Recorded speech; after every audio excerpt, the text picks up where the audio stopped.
Welcome to Wild West Garage. Welcome back to Wild West Garage. Welcome back to the 1950 Chevy project. I know that maybe some of you have been waiting for this to re-emerge on the channel, and it's time. Summer's winding down, and I'm going to be spending a lot more time in this part of the shop, the original shop, with this car, or this truck rather. And so I hope you didn't give up on me thinking that I wasn't ever going to finish this thing. Well, I'm not going to finish it right away, but obviously, I'm going to get working on it again. And so down there on the floor I've got one of the rear fenders. I guess that's the right rear fender. This is the left rear fender.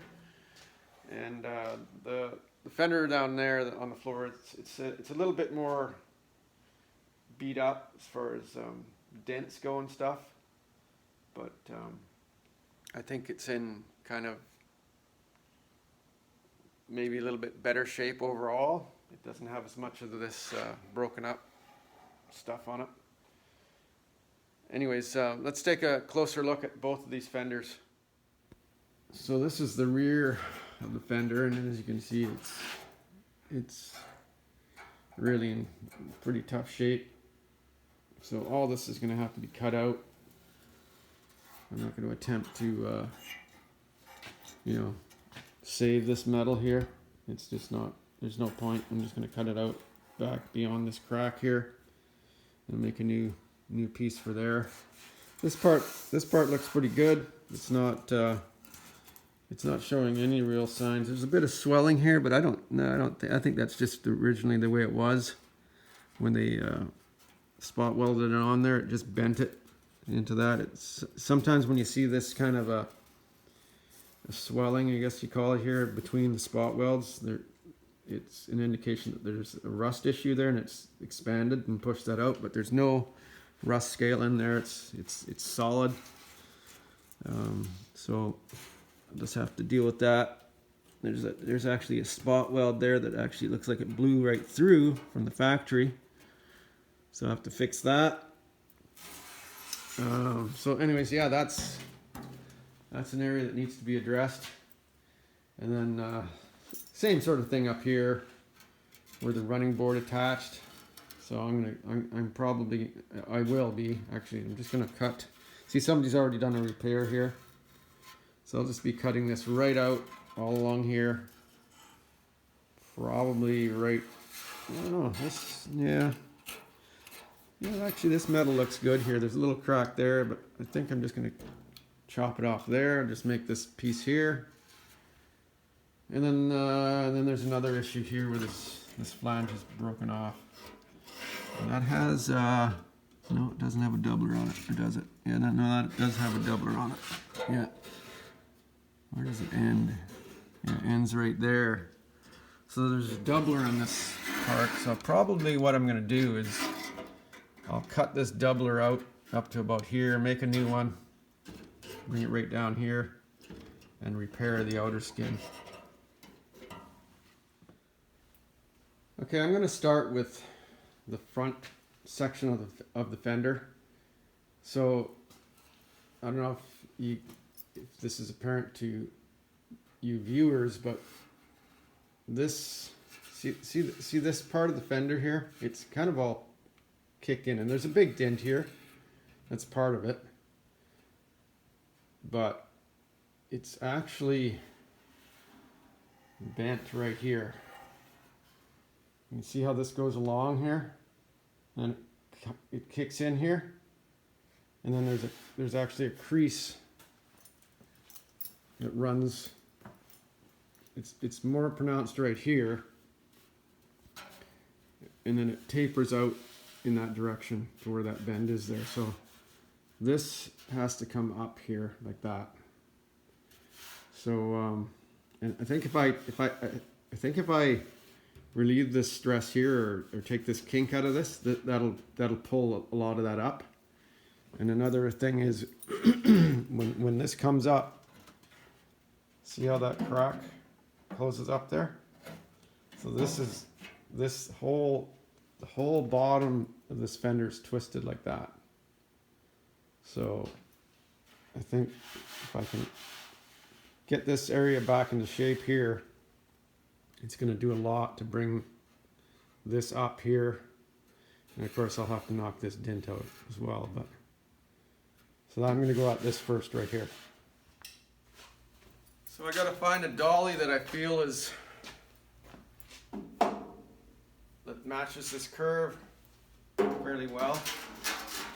And I think this one does. And another thing, the back of the panel has to be clean.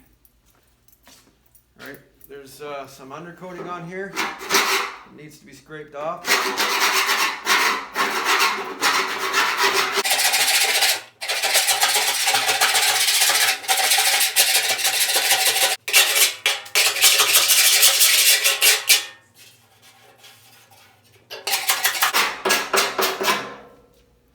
Yeah, if you don't get that off there, it's just going to interfere with the... It's going to change the shape of your dolly, basically.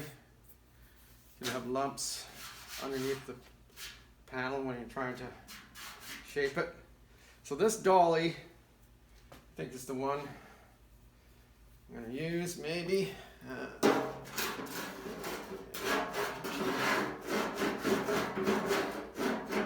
might start with this one.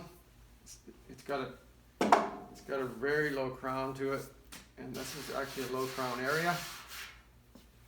Let's try this one. This kind of work is loud, so you want to protect your hearing.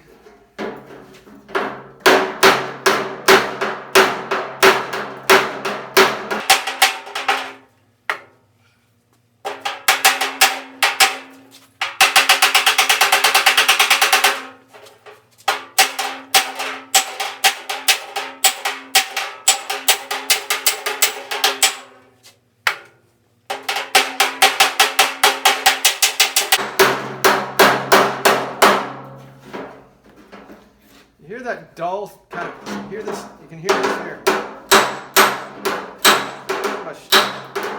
Sharp, you can hear the sharp sound. That's this, right? But over here, so basically the panel is not touching, the center of the dolly. So you're actually, you know, it's trying to flatten it out and conform it to the shape of the dolly. I'm not sure if I want that flat there.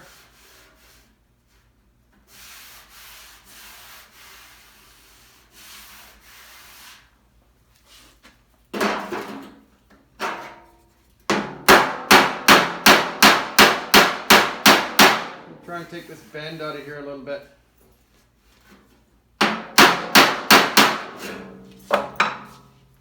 So I'm supporting this here in the low area. And then I'm going to strike it where it's high.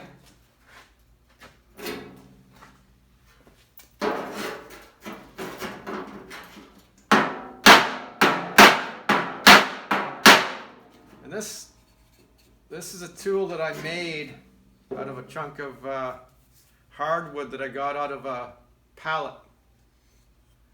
And the idea of this is it's got a big surface area, so you're not concentrating the blow into a small area which could make a dent.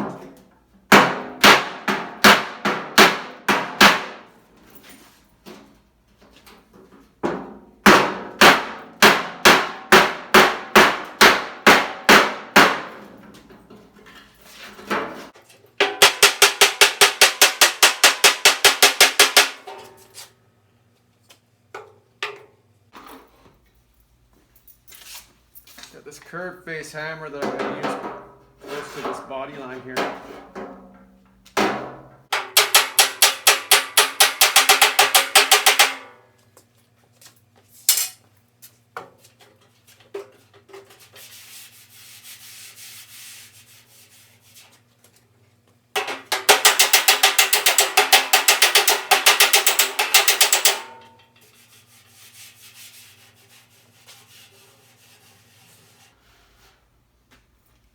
There's another kind of a crease further down here, a bit of a dent there.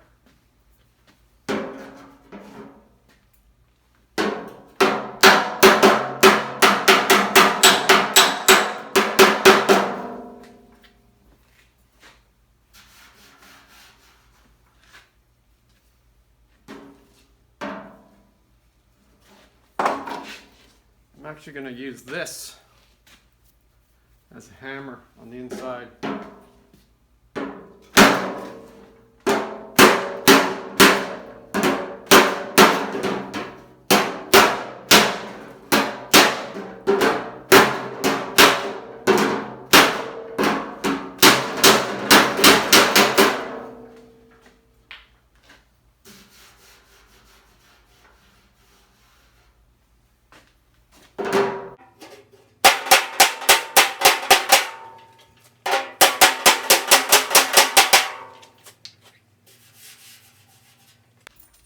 Got that roughed out pretty good. Just going to dolly it out a bit.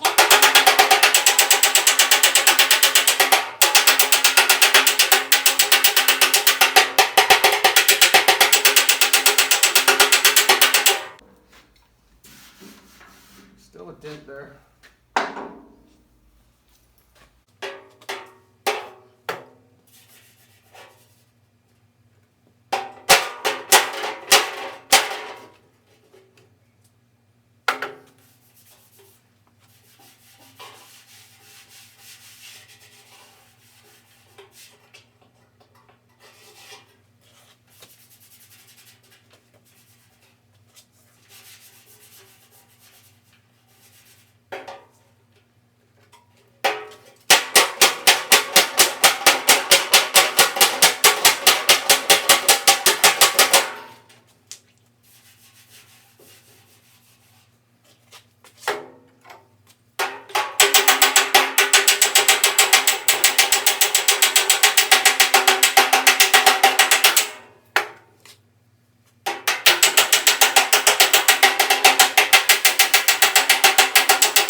Yeah, I'm more or less happy with this area here now.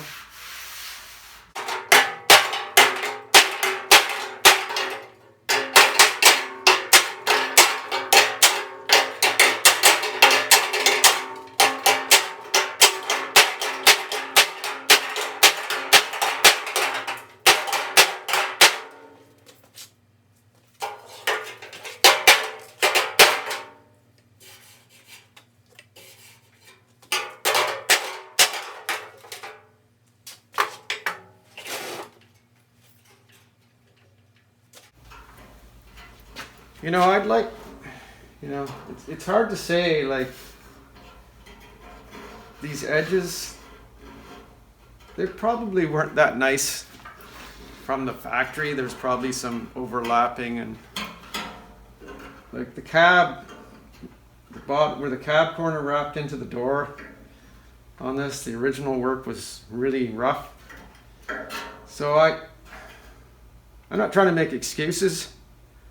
All I'm saying is that this might have been cut here at the factory to make it kind of roll underneath. The quality control wasn't that great back then. There was a lot of stuff that was just bad.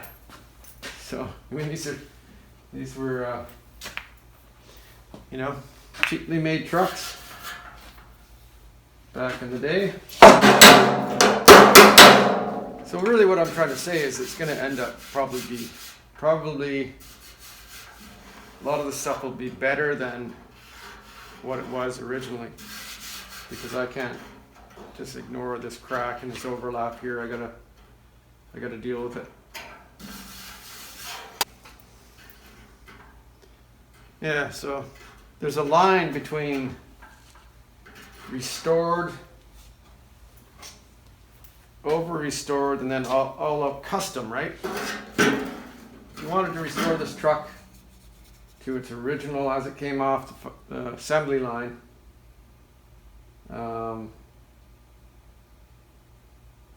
Most people would probably pick it apart and say it was poorly restored, but in reality, if you want to mimic the way it came off the line, like where do you know what I mean? I don't know if you know what I'm trying to get at here, but to do a really good restoration as built would look like you did shoddy work, but it was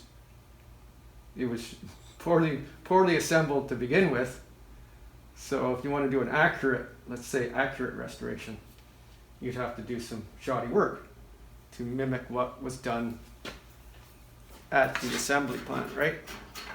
But that's hard to do. It's hard to just, like there's some kind of wrinkles in here that I'm sure were there from the factory. There's no indication to me that this happened after the fender was made.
So I've wheeled a little shape into this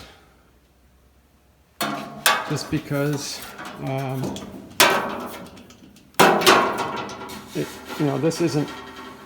this has some shape here. Like it's let me show you. See that? It's not a flat piece. It's got some shape to it. So now I've got that in this. See? Got some crown there to mimic this here, or to not mimic it, but to duplicate that shape there. So now what I'm going to do is I'm going to bend this piece, conform to that, then I'll mark this edge, and then I'm going to put it in the brake and break it. And then I'm going to do some shrinking on that edge, and hopefully we'll end up with what we want. So I've got this piece laid on here now, and it looks like I might have to do a little shrinking here just to gather this up a bit. And now I'm able to mark this, so I'll take a Sharpie and just go outline this here, this fold here. And what else?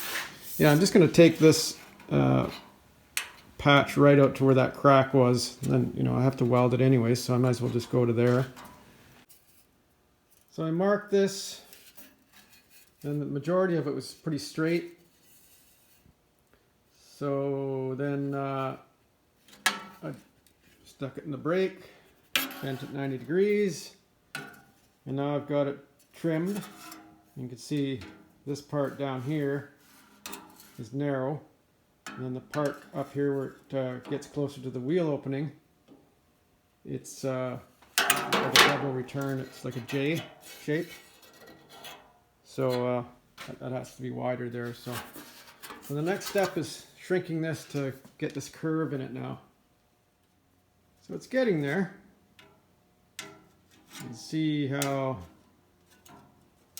you know, the progression, I guess you could say. So I think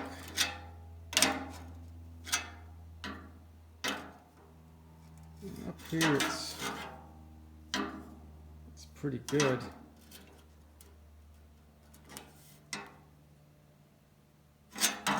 Really got to turn a lot where that missing piece is there. Where you kind of hold it, right? If I hold it there, you can see how much it has to turn, kind of right where that missing, right where this step is here.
So it's fitting fairly well now, but anytime, at least anytime I do something like this,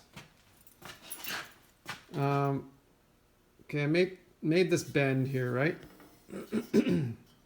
I like the radius of the bend. It's closely mimics or close to what this is, but. Okay, so I make the bend and then I start doing the shrinking, and it always seems to cave in here. Right? This area, instead of coming out like this, 'cause that's why I wheeled it, to get that shape in it, right? But now there's this it's flattened it out. It doesn't have that anymore to it. A bit up here, but right near the corner, it doesn't have that anymore. So, of course, I can't wheel it in now, so I'm going to have to hammer it in with a hammer. So I'll set you up, show you how I do that. I'm going to use this curved face hammer, and I'm just going to hit this in here to stretch it out.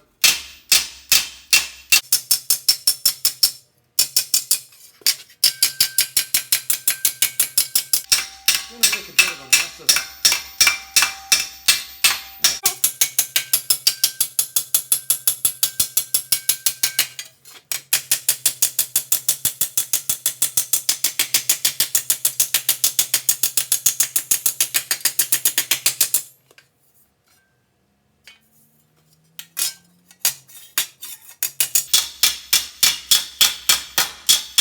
I will be able to wheel this a little bit out here, but just right up close to the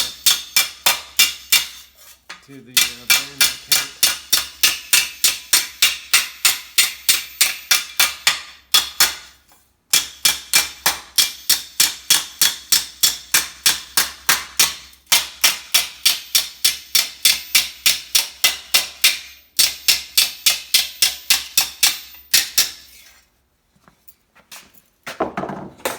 Out here where it's flatter, I can just use a flat face hammer.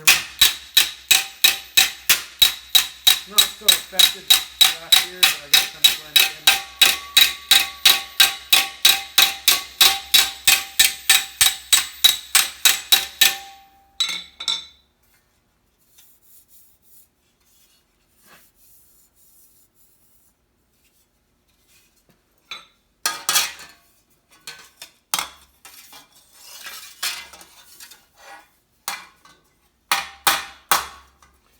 I'm just going to angle this hammer down into here and get it right into the corner.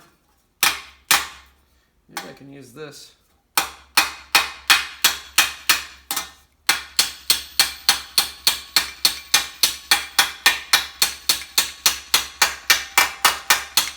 Use a lot of marks though.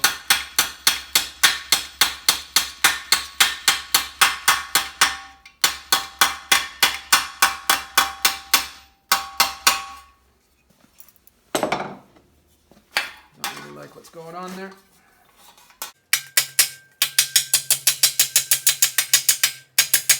This is getting into the corner nicely.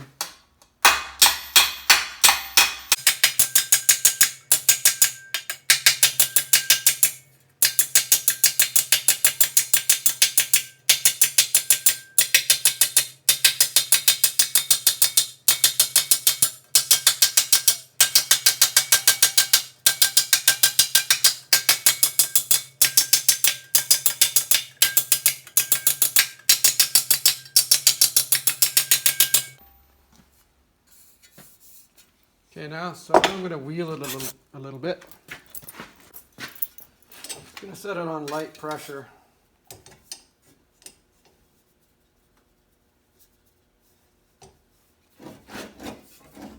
Hear how rough it sounds?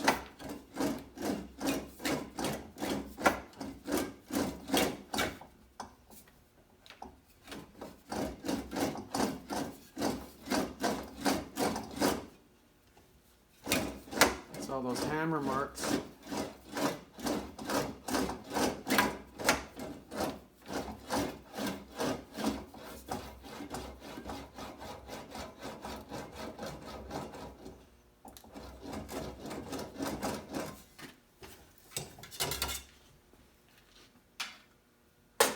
I'm going to put a shim under this wheel so I can get closer to the edge.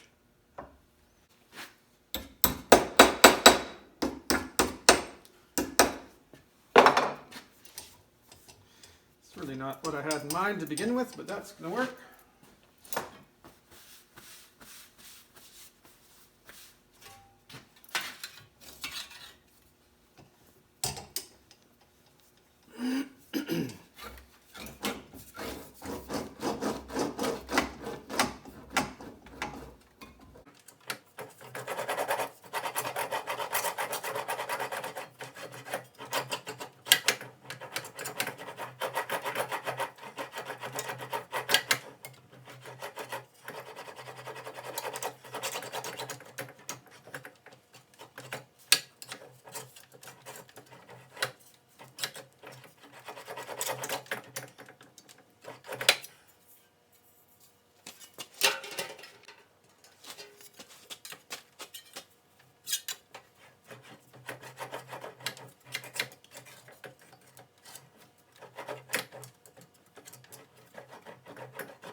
Done some shrinking now. I'm just going to use some light pressure just to smooth this out a little bit.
Now I think shrinking that was a mistake. I think it actually needs to be stretched. It's just a little deceiving sometimes.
So here I'm just using the glove, beating the panel against the glove. It's kind of acting as a kind of a shot bag. And so you get faster deformation of the panel. Just trying to bulk it out a bit, give it some shape.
So this is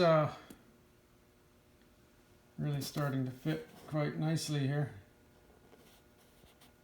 You can see what the gap is like, and of course this is fitting on top of the existing skin, so it's, you got to sort of take that into consideration. So once this drops down, like once I cut this out, like the rotten piece out, and fit this into where it actually needs to be, it's on a different sort of a radius or plane or whatever you want to call it. It's gonna go in there. So really this needs to be like a smaller overall radius, I guess, because it's making it to fit into like the inside of the turn, basically. So if you follow me. So I have to take that into consideration. So I'm just gonna clean this up a little bit, just smooth it out a little bit more, polish it out, and then I think it's going to be ready to fit. I'll be able to cut that out and fit it. Also, I want to take it over to the running board and see how it fits to that.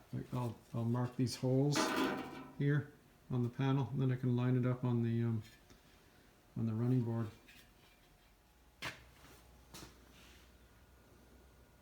Yeah, I'm pretty happy with the way this is fitting now. It's got a bit of a gap there, but this is actually flattened out here, the fender. There's a flat spot right here. So that accounts for some of that.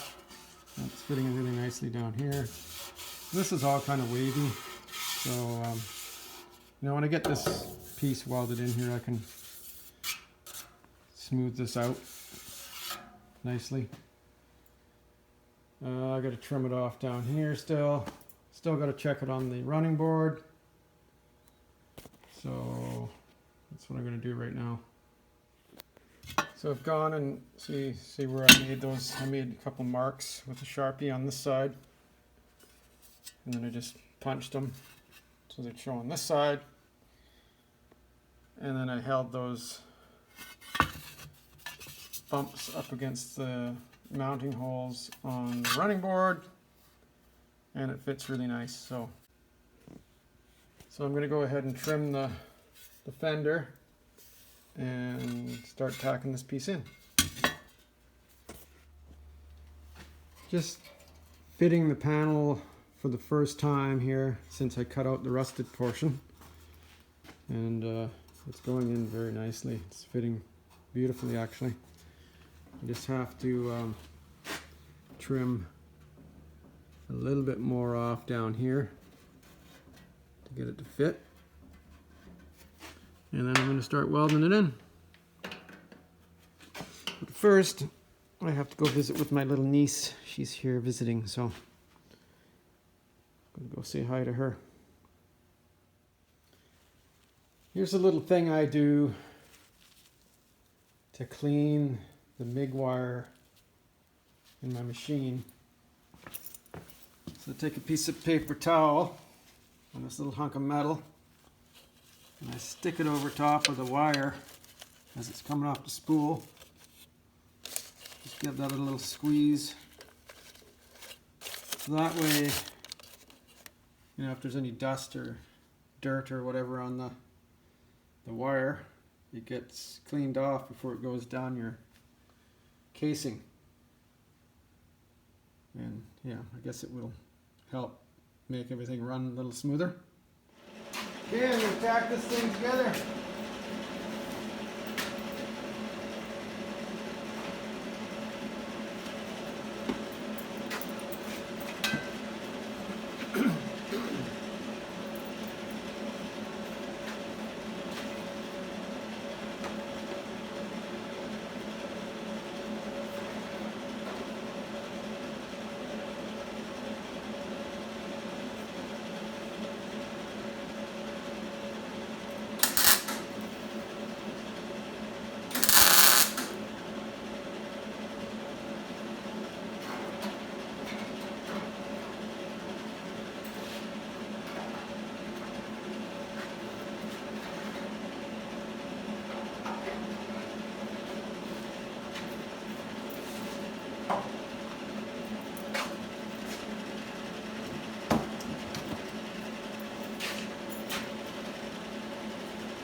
blew a big hole with that one.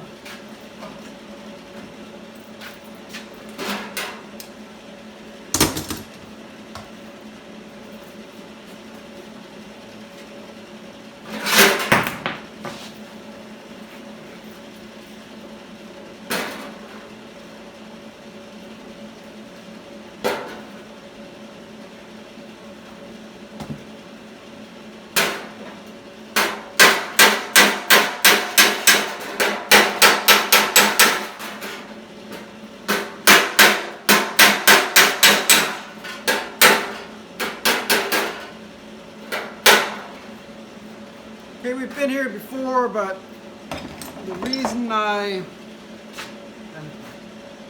hitting it with the hammer and dolly is because every time you weld, it shrinks, and it's going to start pulling this panel this way and overlapping a lot. So it's going to try and overlap every time you weld. So you just got to keep. So when you hit it, it expands it, right? Pushes these weld beads down and it moves apart.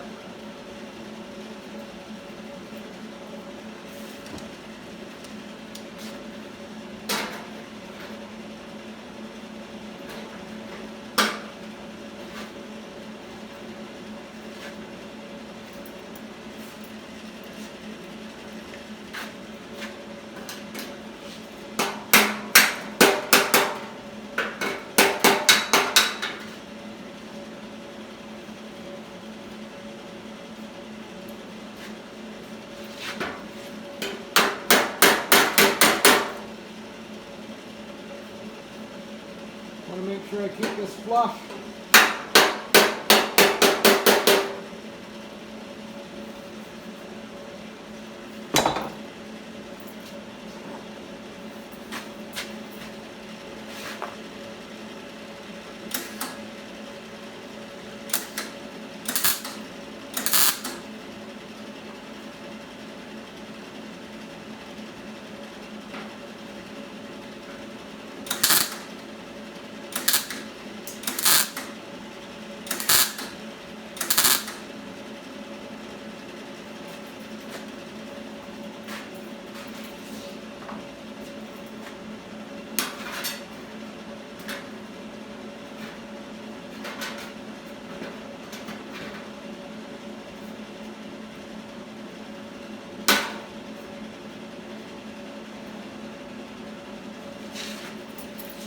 Starting to overlap again.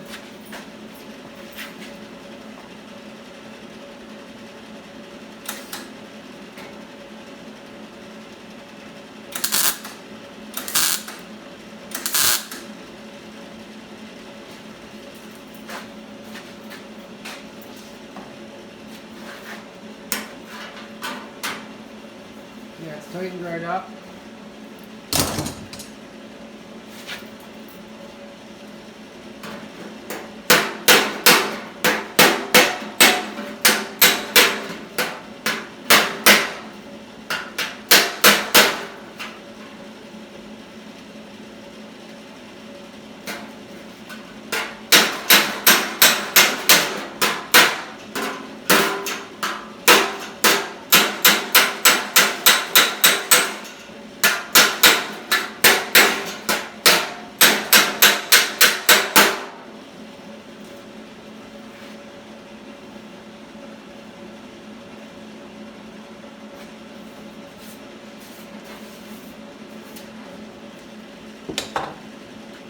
If you couldn't access the back of this, you would want to get this fitting as best you could, and then just kind of jump around, tacking it here and there. But because I can access the back, I can hammer and dolly it and just bring it back to where I want it.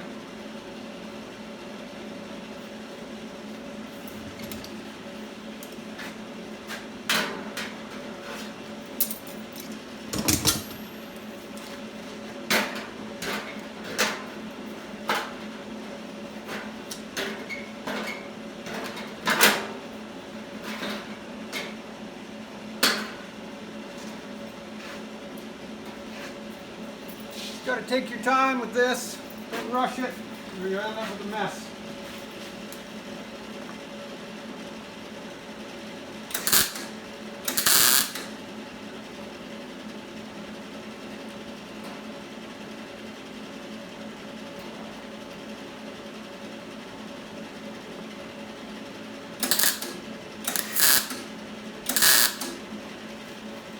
Got the welder set on the 3 setting.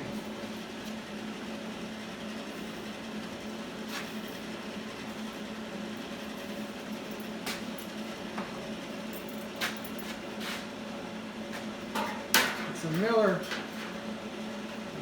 130, and I got it set on 3. See, that's getting tight again.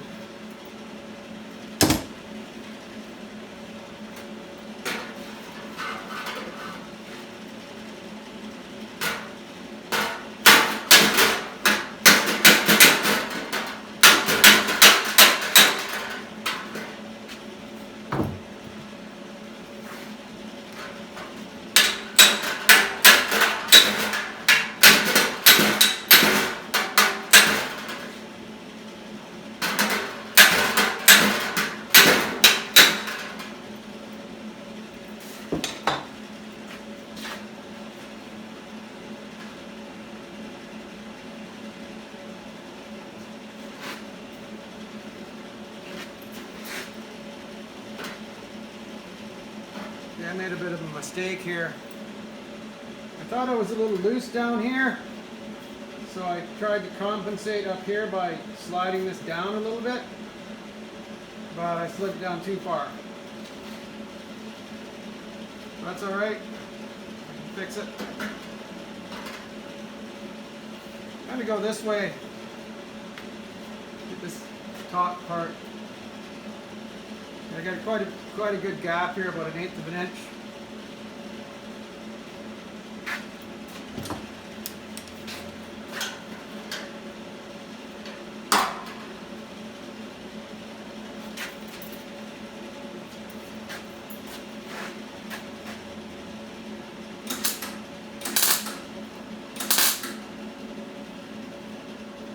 Because I got such a good gap, I'm going to turn the machine down. Well, not a good gap, big gap.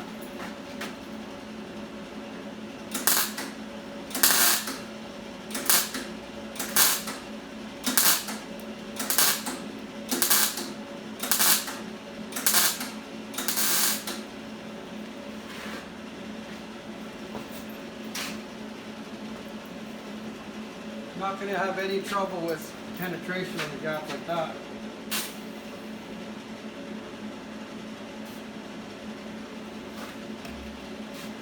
Just going to keep it cool.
So that gap is closed up considerably.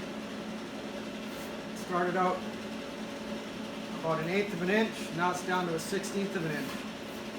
So I don't know what that's going to do to my profile, my shape. I think it'll be okay though. It's lining up nicely here. Keep going.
Overlap situation here. So I'm just going to take the zip disc. I'm just going to stick it in there and turn it on.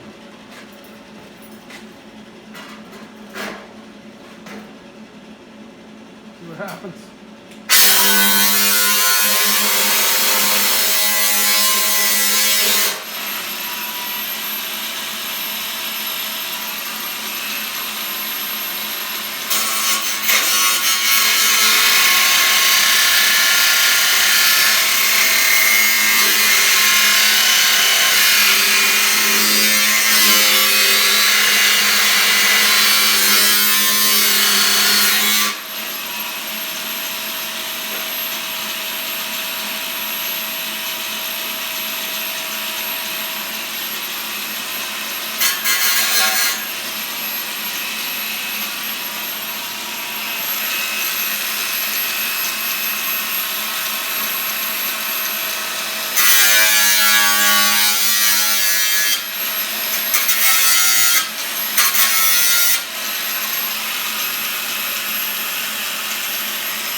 Yeah, we're good. Think? Good. Perfect.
So that's going in there pretty nicely.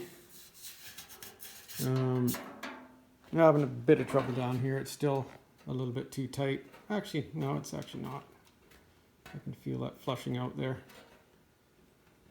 But I've got to do a little grinding here so I can dolly this properly.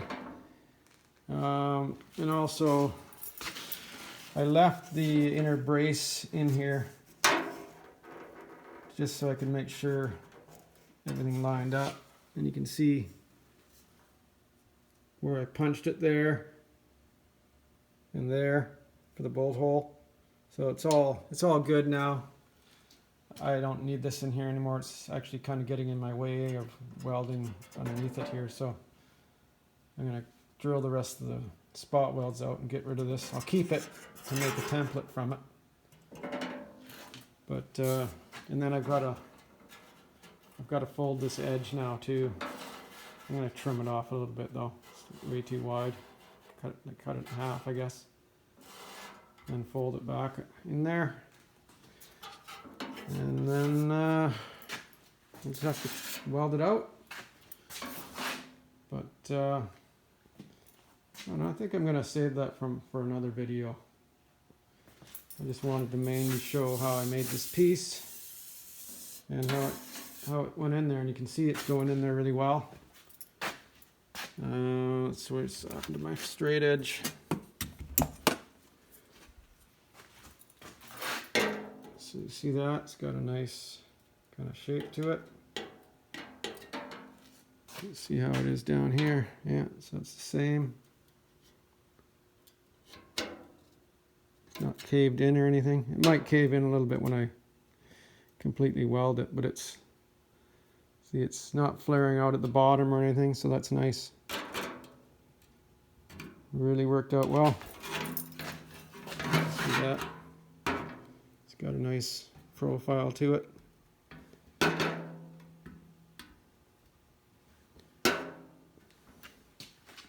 So there we go. I like it. It looks good. All right, there we go. That's a wrap for this one. I'll finish welding this, and I'll show it to you in maybe the next video when it's all done. And then the next video is going to be on making this piece here. So it's a little bit different. It's more the corner of the fender, like where the wheel arch transitions into the bottom of the fender. So that's a, you know, I mean it's more the same, but it is different. So I'm gonna make a video on that, and then by then this will all be done. So I'll be able to show you this all finished. So it's good to be back on the metal. I've been away from it for a while now. I haven't done any metal work since the 67 Ford Buckham's truck, so it felt good to get back in here on this project. I'd like to get this truck done. I've got another project that I want to get going on, that 57 Chevy 4-door, and I'm kind of excited about that because I love those cars. Those are the cars that I fell in love with Tri-5 Chevys when I was 14 years old. Still have the first hot rod magazine that I bought. That's what got me into those cars. So anyways, I've had a Tri-5 Chevy since I was 14. I bought that magazine. I still remember, I guess, I was 14, so I was in like grade 10, I guess. And I bought that magazine on a lunch break at the corner store just down the road from the school. And I remember sitting down on the curb in the parking lot and looking at it and just thinking, these are cool cars. So anyways, I'm excited about that project. I'm kind of sitting on the fence whether I want to keep it as a 4-door hardtop or convert it to a 2-door hardtop. I have a 2-door hardtop roof So that might happen. So anyways, thanks for watching. See you, well, you'll see me next time. I don't see you. I enjoy your comments though, so please comment and hit the like button, because you know, it doesn't really matter how many subscribers I have. If nobody hits the like button, my video won't get promoted. So I've got the 1,000 subs now. I'm over 1,000 subs. I'm pushing 5,000 subs. But I could have 1,000,000 subs, and if nobody pushed the like button, my video wouldn't get promoted. So, well, I guess it gets promoted if people watch it, but apparently if you hit the like button, that helps.